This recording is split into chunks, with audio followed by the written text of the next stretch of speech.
Ikigai அப்படின்னு ஒரு book இருக்கு. அது என்னன்னா, இக்கிகாய் அப்படின்னா நீலாம் ஏன்டா பிறந்த அப்படின்னு கேட்டா நம்ம ஒரு பதில் சொல்லுவோம்ல, அந்த பதிலுக்கான ஜாப்பனீஸ் வேர்டு தான் அது இக்கிகாய். இக்கிகாய்னா பர்பஸ் ஆஃப் லைஃப். நீங்க எதுக்காக வாழ்றீங்க, அந்த பர்பஸ் தான் இக்கிகாய் அப்படின்ற வேர்ட்ல அவங்க ஜாப்பனீஸ் டேர்ம்ல சொல்றாங்க. அந்த புக் ஆக்சுவலா ரொம்ப நல்ல புக்கு. யாரோ ஒருத்தர் உட்காந்து டெஸ்க் ஒர்க் பண்ண புக் இல்ல அது. அந்த புக் எப்படின்னா, 2 பத்திரிகையாளர்கள் ஜப்பான்ல ஒகினாவான்னு ஒரு தீவு இருக்கு. ஒகினாவா தீவோட ஸ்பெஷாலிட்டி என்னன்னா, 100 வயசுக்கு மேல இருக்கிற நிறைய பேர் வாழ்ற தீவு வந்து ஒகினாவா தீவு. இப்ப 100 வயசுக்கு மேல எங்க ஏரியாவில் ஒருத்தர் இருப்பாரு, உங்க ஏரியாவில் ஒருத்தர் இருப்பாரு. இப்ப எங்க தாத்தா இருக்காரு 102 வயசுக்கு. ஸோ அது மாதிரி எங்கேயோ ஒருத்தங்க 2 பேர் இருப்பாங்க. ஆனா ஒரே ஏரியால நிறைய பேர் 100 வயசுக்கு மேல வாழ்ற இடம் அப்படின்னா அந்த ஒகினாவா தீவுல இருக்கிறாங்க. அதனால இவங்க என்ன பண்றாங்கன்னா, இந்த 2 பேர் அந்த ஒகினாவா தீவுக்கு போய் தங்கி அங்க இருக்கிற அந்த 100 வயசுக்கு மேல இருக்கவங்க கிட்ட இன்டர்வியூ எடுக்கிறாங்க.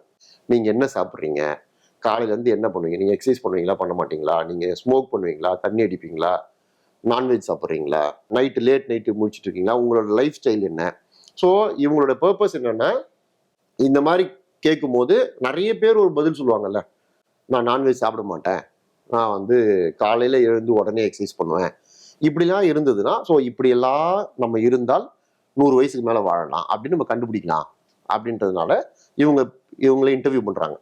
அந்த இன்டர்வியூல கிடைச்ச ரிசல்ட் வந்து ரொம்ப ரொம்ப ஆச்சரியமான ரிசல்ட் என்னன்னா, எல்லாருமே இருக்காங்க அதுல. நான்வெஜ் சாப்பிட்றவங்களும் இருக்காங்க, ஈவன் ஸ்மோக் பண்றவங்க இருக்காங்க, பெரிய எக்ஸசைஸ் பண்ணாம கொஞ்சம் இதுவா இருக்கிறவங்க எல்லாருமே அந்த 100 வயசுக்கு மேல இருக்காங்க. ஆனா எல்லார்ட்டையும் காமனா இருக்கிற விஷயம் அப்படின்னு தேடி பார்த்தோம்னா, எல்லாருக்குமே நிறைய நண்பர்கள் இருக்காங்க. ஸோ அவங்க ஃப்ரெண்ட்ஸ் கூட மனசு விட்டு பேசுறாங்க. அப்படி நடந்து போவாங்களாம். ரோட்ல எதிர்க்கு ஒரு ஃப்ரெண்டு வந்துட்டா 2 பேரும் நின்று 10 நிமிஷம் ஜாலியா பேசுவாங்களாம். நம்ம ஊர்ல எல்லாம் திண்ணை இருக்கும் பாத்தீங்களா, திண்ணையில உட்காந்து சாயந்தரத்துல பேசுவாங்கல்ல. இப்ப திண்ணை இல்லை. ஸோ திண்ணையில உட்காந்து ஜாலியா ஒரு 10 நிமிஷம் ஊர் கதை உலக கதை எல்லாம் பேசுவாங்கல்ல. அப்படி கதை பேசுறது அவங்களுடைய ஆயுட்காலத்தை நீட்டிக்குது அப்படின்னு சொல்றாங்க. 2வது, எல்லாருக்குமே ஏதோ ஒரு ஹாபி இருக்கு. ஒரு சின்னதாவோ பெருசாவோ, சும்மா தோட்டத்துல செடி வைக்கிறது, எம்ப்ராய்டரி பண்றது, அந்த மாதிரி ஏதோ ஒண்ணு. ஸோ இதெல்லாம் தான் அவங்கள வந்து 100 வயசு வரைக்கும் ஆரோக்கியமா வாழ வைக்குது.